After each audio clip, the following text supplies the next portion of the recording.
우리가 오전에 하나님의 말씀의 파워, 그것을 말씀을 드렸습니다. 그래서 말씀을 어떻게 하라 그랬죠? 마음에 기록하라. 마음에 기록하라. 마음에 기록하기 위해서 성경을 읽어야 한다.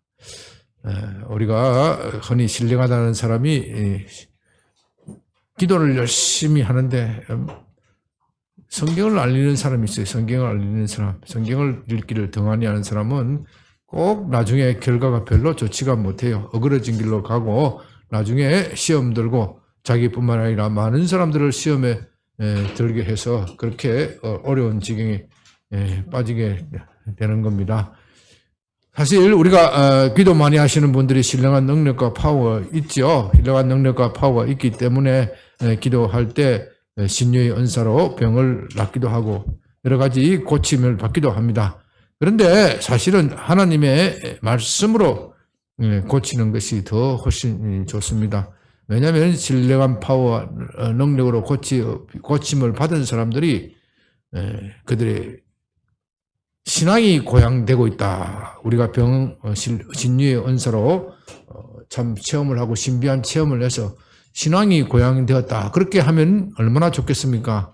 그러나 많은 경우 그렇지 않을 수도 있습니다. 병고침을 받은 사람이 오히려 그 병고침을 받고 오히려 그 건강해진 몸으로 하나님께 영광을 돌리지 않고 자기의 정욕에 쓰렸고 잘못 쓰다가 망하는 사람들이 우리 현실의 삶 속에 많이 있습니다. 그렇기 때문에 더욱 중요한 것은 병 고치는 것이 아니라 육신의 병을 고치는 아닌 것이 그런 것이 아니라 우리의 심령의 병을 고쳐야 합니다. 우리 심령의 병을 고치는 것은 하나님의 말씀으로 되어지는 것입니다. 또 말씀으로 목사가 설교를 할 때 우리 성도님들이 말씀을 잘 받으면은 병도 고치고 여러분의 삶에 있어서 어려운 문제도 극복하고 다 만사형통이 됩니다. 그런데 하나님께서 또 은혜를 주셔서 기도로서 그렇게 하실 수가 있죠. 근데 기도로 고치고 기도로 형통하고 기도로 복을 받는 것은요. 기도 받는 사람은 좋지만 기도하는 사람이 굉장히 위험해집니다.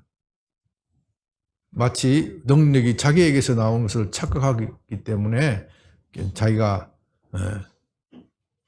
마치 하나님으로 착각해요. 물론 그렇지 않는 사람이 없다는 것은 아니지만은 대개 한국교회나 세계교회에서 보면 은사자들이 결말이 별로 좋지 않아요.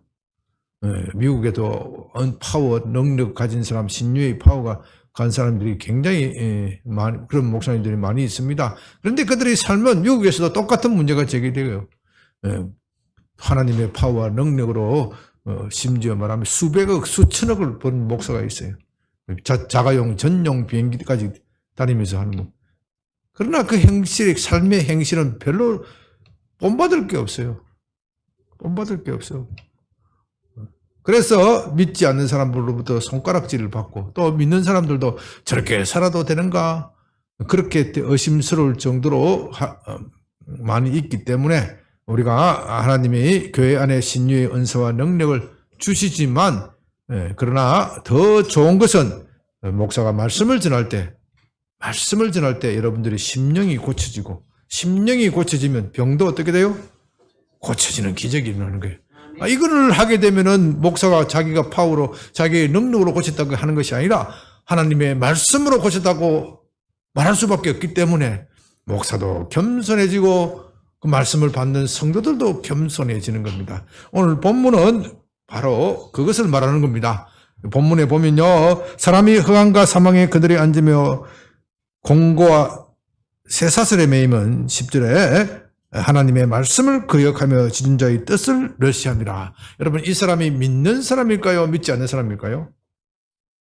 이 시편의 대상의 사람이 믿는 사람일까요? 믿지 않는 사람일까요? 믿는 사람을 이야기를 하는 거예요. 믿지 않는 사람은 아예 이 말씀에서 대상에서 제외돼 버려요. 그런데 신앙생활을 하다가 갑자기 뭔가 잘 되고 하니까 사람이 업되고 우쭐대요.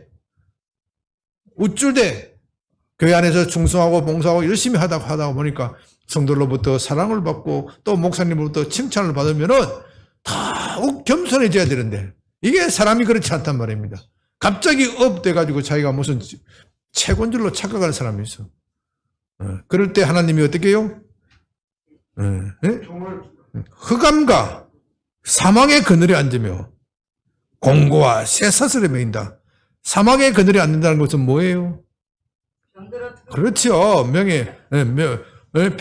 갑자기 병들어서 사경에 헤맨다 이 뜻이에요. 공고와 쇠사슬에 매이면 하는 일마다 안 돼. 하는 일마다 안 돼. 갑자기 일이 안 돼. 갑자기 재산이 다 날아가 버리고 뭔가 하는 안 되고 자식들도 시험 지면 툭툭 떨어지고 뭔가 안 돼. 안 돼. 그러면 어떻게 합니까? 사람은 그제서야 내가 예수를 믿었는데 마음이 교만했구나. 그것을 깨닫게 됩니다. 12절에 그러므로 그가 고통을 주어 그들의 마음을 겸손하게 하셨으니 그들이 엎드려져도 돕는 자가 없도다. 엎드려졌는데 옆에서 도와주는 사람이 있어야 될 거 아닙니까? 내가 병들었을 때 누군가 와서 나를 위문하고 위로하고 함께 기도하자 이렇게 이야기를 해야 되는데 얼마나 고약하게 행동했으면 이런 사람도 없는 거예요. 또 그 병세가 너무 심해지면은 심지어 자식까지도 부모를 돌보지 못한다. 너무 짐이 되고 힘이 되었으니까 우리 부모님 그냥 빨리 돌아가시면 좋겠다. 이런 지경에 와야 돼요. 엎드려져도 돕는 자가 없다. 처음부터 그런 것이었겠습니까? 처음에는 돕는 사람도 있고 왜 그렇게 하고 또 돈도 거둬주고 하지만 그 병세가 너무 심하기 때문에 저 사람은 가망이 없어. 도와줘야 가망이 없어. 차라리 천국에 가는 것이 우리 가족에 도움이 되고 우리 공동체에 도움이 된다. 그 마음이 그렇게 되면 얼마나 가난해지겠습니까? 가난해질 때 그때서야 18절에 어떻게 해요? 이에 그들이 그 환난 중에 여호와께 부르짖으매 그들이 그 환난 중에 하나님께 부르짖게 된다. 환난 중에 부르짖게 된다. 환난 중에 부르짖게 된다.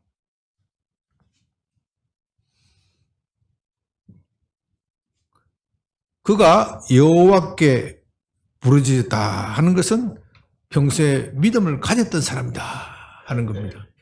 믿음을 가졌던 사람, 믿음이 있는 사람들도 우리의 삶 속에 가다 보면은 모든 것이 잘 되면은 마음이 교만해지고 자기가 세계에서 최고인 줄 알아. 세계에서 최고인 줄 알아. 그럴 때 하나님께서 갑자기 그를 흑암 속에 밀어 넣으신다. 흑암 속에 밀어 넣으면은 하나님 왜 이러십니까? 어떤 사람은 이런 육신의 병이 아니라 갑자기 자기 명예가 땅에 팍 떨어지고 땅에 팍 떨어지고 저도 그런 경험을 하였고 또 여러분 가운데 그런 경험을 할 수가 있어요. 잘 나가다가 내가 세계적인 강사고 세계 최고의 선생인 줄 알았는데 갑자기 사람들이 나를 이상하게 보고 사람들 만나는 게 싫어져 버려요. 사람들이 만나는 게 너무 싫어지면 어떻게 됩니까? 사람 공포증이 생겨요. 사람 앞에 서기도 싫어. 이것이 심해지면 공황장애라고 그러죠. 공황장애. 폐쇄증이 생겨요. 밖에 나가는 것이 싫어져 버려요. 그게 흑암을 만나는 거예요. 그게 흑암을 만나는. 그것이, 그 이유가 뭐라고요? 그 하나님의 말씀을 거역하며 지존자의 뜻을 멸시함이라. 이걸 발견해야 되는데요. 그런데 예수 믿는 사람들이 명백한 죄를 가지고 있으면은 그걸 발견하기 쉬워요. 내가 예수 믿는 사람으로서 내가 뭐 술집에 갔다든지 또 내가 엄란한 행동을 했다든지 이렇게 명백한 죄가 있으면은 걸리는 것이 있으면 내가 이렇지 하는데 문제는 사역자일수록 이런 흑암에 빠지기 쉽다는 말입니다. 나는 정상적으로 하나님의 말씀을 전하고 복음을 전하는데 그런데 사실은 내 마음속에 또 다른 교만과 악이 내 마음속에 자라고 있어요. 그걸 발견하기가 참으로 힘들단 말입니다. 그래서 사도 바울도 뭐라고 얘기했냐면 내가 남을 구원하고서 나도 내 자신이 구원의 자리에 떨어질까 두려워하느라. 내 자신이 내가 남을 구원하지만 내 자신은 하나님으로부터 버림을 받을까 두려워하노라. 그래서 나를 치노라. 나는 날마다 죽노라. 나는 날마다 죽노라. 그렇게 고백하는 것입니다. 왜냐하면요, 사도 바울이 이런 경험을 많이 해봤기 때문에. 안 해본 사람은 이런 걸 못 느껴요. 많이 해봤기 때문에. 사도 바울이 얼마나 큰 권능과 권세를 가지고 복음을 힘있게 전하였겠습니까? 그러나 그가 복음을 그렇게 힘있게 전하고 많은 사람들을 회심시키고 어마어마한 기적을 일으키는 가운데 자기 속에 새로운 악이 자라는 것을 자기가 보는 거예요. 그 악을 가만두면 어떻게 돼요? 갑자기 흑암으로 떨어지는 거예요. 사람이 갑자기 흑암으로 떨어지는 거예요. 그래서 사도 바울은 그것을 자기의 경험 속에서 많은 경험을 하였기 때문에 그 흑암에 떨어지지 않도록 하기 위해서 스스로 자기를 겸비하게 하는 거예요. 금식을 하기도 하고 때로는 사람을 만나지도 않게 하기도 하고 때로는 많은 흔히 말하는 우리 요즘 말로 하면 부흥의 스케줄이 있지만은 다 끊어버리고 하나님만을 대면하겠다. 그것을 기간을 정해놓고 기도를 한 거예요. 그래서 사도 바울의 기록에 보면요, 그가 하나님 앞에 서원을 하면서 기도한다. 이런 내용도 나오잖아요. 하나님 어느 기간 동안은 자기가 사역도 다 끊어버리고 오직 하나님께 집중하겠다. 그래서 그동안 내가 많은 사람을 복음을 전했지만 이런 실적이 중요한 것이 아니라 내가 정말로 중요한 것은 하나님 앞에서 내 영혼의 상태가 어떤 것인지 스스로 점검하고 또 점검하는 것입니다. 그렇게 할 때 그가 그 죄악에서 벗어나서 회개하고 벗어나서 하나님의 은혜를 다시 회복하게 됩니다. 14절에 그래서 흑암과 사망의 그늘에서 인도하여 내시고 그들의 얽어맨 줄을 끊으셨도다. 얽어맨 줄을 끊으셨도다. 비로소 그가 교만해서 그가 자만에서 벗어나서 겸비해지고 다시 하나님의 은혜를 찬송하면서 하나님의 능력을 찬송하게 될 때 그를 둘러싸고 있던 흑암, 그를 둘러싸고 있던 모든 불명의 오해 이런 것들이 다 시비들이 끊어지고 다시 주의 백성들과 함께 찬양하면서 사망의 그늘에서 인도하여 내시고 다시 건강이 회복된다는 겁니다. 다시 건강이 회복되고 또 하는 일도 다시 잘 되는 겁니다. 그럴 때 여호와의 인자심이 그 하신가 인생에게 행하신 기적으로 말미암아 그를 찬송할지로다. 그가 논문을 깨뜨리시며 새 빗장을 꺾으셨음이로다. 이렇게 찬송하고 고백하는 겁니다. 그런데 여기서 끝나면 좋겠지만은 15절에 17절에 또 뭐가 나옵니까? 미련한 자들은 그 죄악의 길을 따르고 그들의 악을 범하기 때문에 고난을 받아. 이렇게 하나님께서 논문을 깨뜨리시고 쇠빗장을 꺾으시는 기적을 체험합니다. 논문이란 것은 무엇입니까? 성에 논문이 있으면 아무리 갖다 옛날 성에서 아무리 성을 문을 두드려도 열리지 않는 거예요. 쇠빗장이 있으면 어떻게 그것을 부술 수 있습니까? 논문을 깨뜨리고 쇠빗장을 깨뜨리는 그 기적을 체험하였는데 다시 뭘로 딱 빠져요? 17절에 미련한 길로 가는 거예요. 왜요? 나는 다 됐다. 나는 이제 신앙의 최고의 경지에 올랐다. 그 순간에 17절에 미련한 길로 또 가는 거예요. 이것이 우리 인생의 끊임없는 사이클입니다. 우리 인생의 끊임없는 사이클이에요. 그래서 미련한 길로 가서 그의 죄악의 길을 따르고 그들의 악행을 범하기 때문에 뭘 받는 거예요? 고난을 받는 거예요. 고난을 받아. 그 죄악의 길에 들어서기 때문에 우리 믿는 사람이, 여기는 안 믿는 사람을 말하는 거예요. 아니에요. 안 믿는 사람에 대해서는 아예 그거는 말의 대상이 안 돼. 안 믿는 사람은 할 거는 빨리 너 거기서 죄악의 길을 버리고 복음을 믿어라. 이거 하기 외에는 할 게 없어. 그렇잖아요. 그죠? 빨리 그 죄악의 길에서 벗어나서 복음을 믿어라. 사망의 길에서 벗어나서 이거 외에는 할 길이 없는데 문제는 믿는 사람이 미련하게 왜 다시 죄악의 길로 빠지냐 이거예요. 그것은 우리 속에 있는 교만 악이기 때문이다. 8절 그들은 그들의 모든 음식물을 싫어하게 되어 사망의 문에 이르렀도다. 사망의 문에 이르렀다는 것은 죽을 지경이 될 정도로 몸에 문제가 생겼다. 병원에 입원하든지 암이 걸리든지 정말 사람의 힘으로서는 고칠 수 없는 질병에까지 왔다. 19절 이에 그들의 고통 때문에 여호와께 부르짖으매 하나님 내가 잘못했습니다. 전에 하나님께서 나를 살려주셨는데 그 살려주신 그걸 가지고 하나님께 정말로 겸손한 마음으로 겸비해서 주의 일을 해야 하는데 내가 그렇지 못하였습니다. 내가 하나님의 은혜를 헛되이 낭비하였습니다. 내 것인 줄 알고 내가 잘하는 줄 알고 착각하여 그렇습니다. 하나님 나를 용서하여 주시옵소서. 이제 내가 사나 죽으나 주의 것입니다.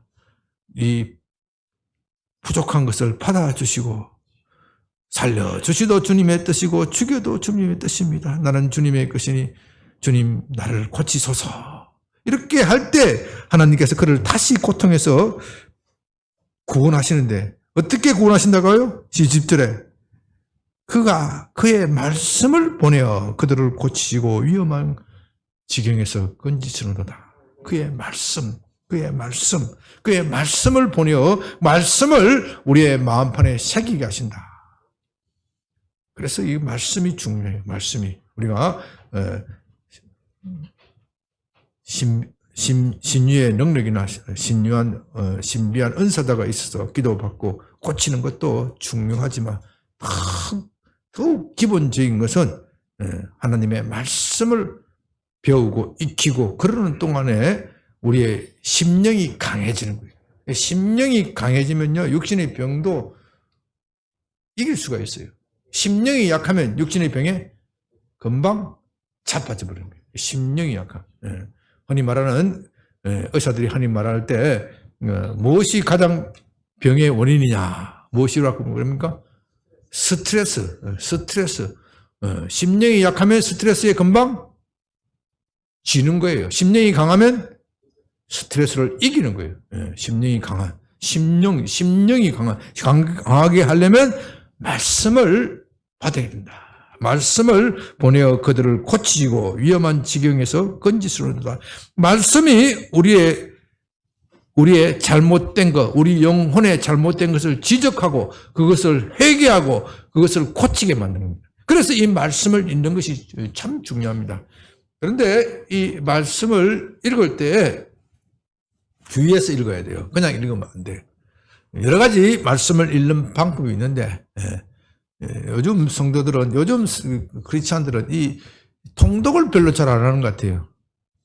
특별히 이 큐티를 잘 하는 것 같아요. 큐티 자체가 나쁘다는 건 아닙니다. 큐티는 기독교 전통에 오랫동안 있었던 전통입니다. 그건 분명히 좋은 것이 있는데 그러나 이 큐티도 반드시 통독이 전제가 돼야 돼요. 이 큐티는 수도원에서 나온 방식입니다. 수도원에 그것이 거실로 올라가면 렉시오 디비나 하는 건데 거룩한 독서라는 뜻입니다. 거룩한 독서, 렉시오 디비나 사람의 하나의 그 영성 수련하는 방법으로 렉시오 디비나 라틴어인데요. 그 거룩한 독서라는 뜻입니다. 수도원에서는 한 말씀을 가지고 그걸 100번이고 200번이고 1000번이고 10,000번이고 계속 암송하는 겁니다. 마치 어떻게 보면은 주문처럼 암송하는 거예요. 그러면 사람에게 파워가 있다, 능력이 있다. 이게 복음적일까요? 아닐까요? 아니에요. 그건 이교도에서 나오는 전통의 방법입니다. 그래서 수도원에서는 그 한 말씀만 가지고 그냥 계속해서 파고 들어가는 게 있어요. 파고 들어가는 게 있어요. 그건 그거 자체가 전부 나쁘다고 할 수는 없지만은 잘못 쓰면은 굉장히 말씀의 균형을 잃어버린다. 이 큐티 위험성이 그런 거예요. 큐티 위험성이 그런 겁니다. 큐티를 할 때 저도 큐티 훈련도 방법도 받고 했지만은 나하고는 체질이 안 맞다. 그런 생각이 들어서 큐티를 어느 순간에 그만두게 되었는데 특히 한국교회이 큐티를 잘못하는 사람들이 많아요. 전도단체에서 대학 시절에 큐티를 하는 거 보면은요, 큐티를 한다 하면서 자기끼리 나누면서 오늘 딱 보니까 아브라함이 동쪽으로 가사. 오늘 동쪽으로 가라는 갑다.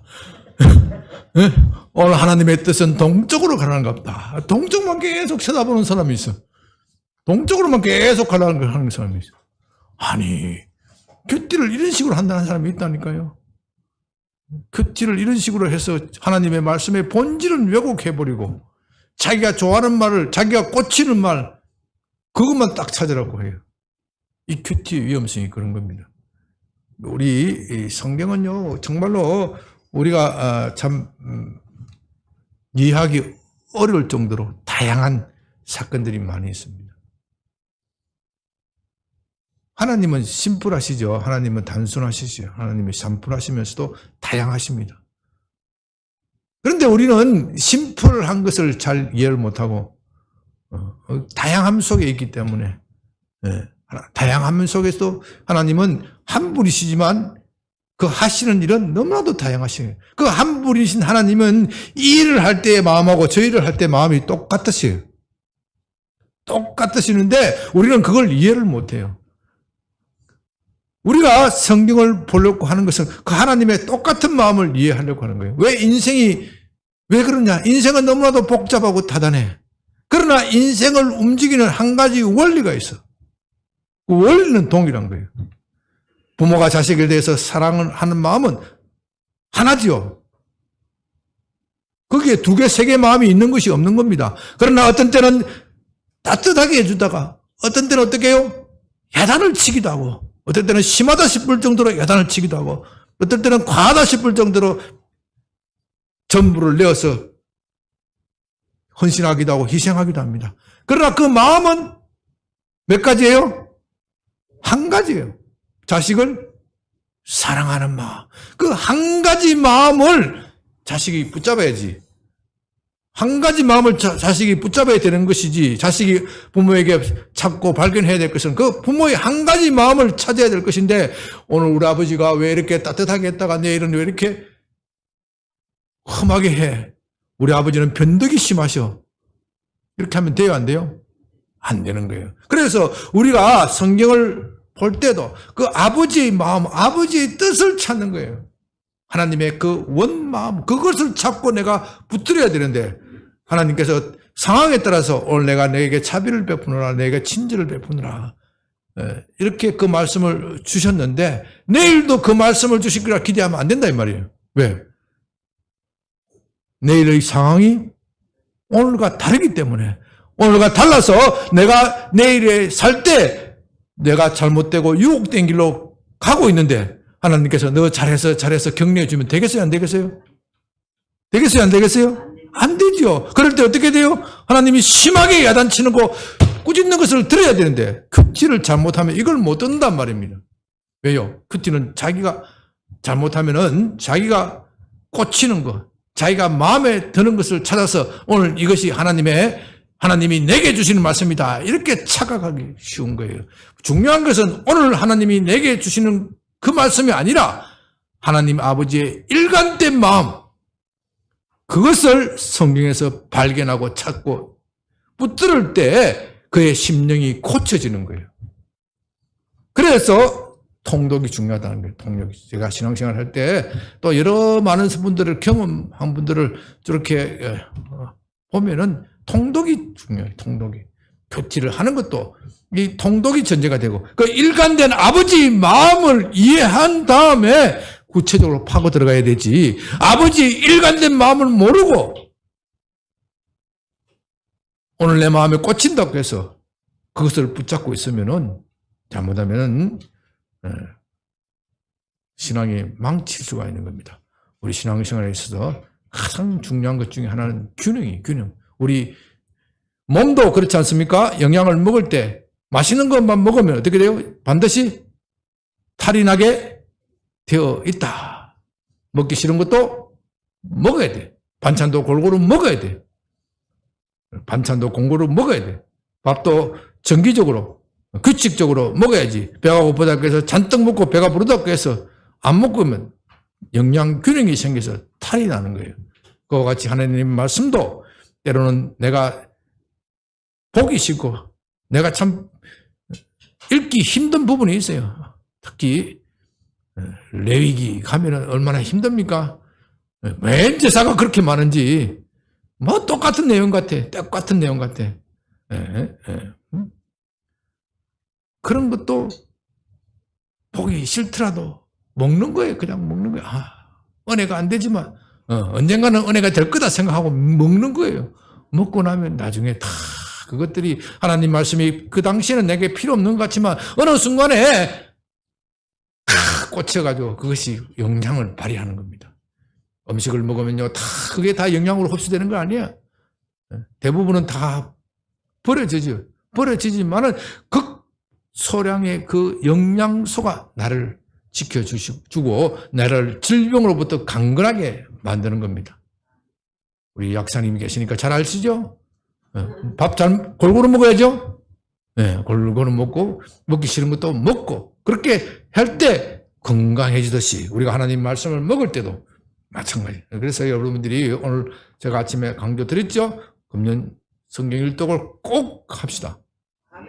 이것을 1년에 적어도 1독 하는 것이고 할 수만 있으면 시간 나시는 분은 2독, 3독 이렇게 하는 게 좋습니다. 저도 젊었을 때부터 신앙생활 하면서부터 고등학교 때 신앙생활 본격적으로 하면서부터 1년에 성경 1독 하는 것을 반드시 목표로 삼아서 지금까지 해오고 있는데 최근은 1독가 안 되겠다.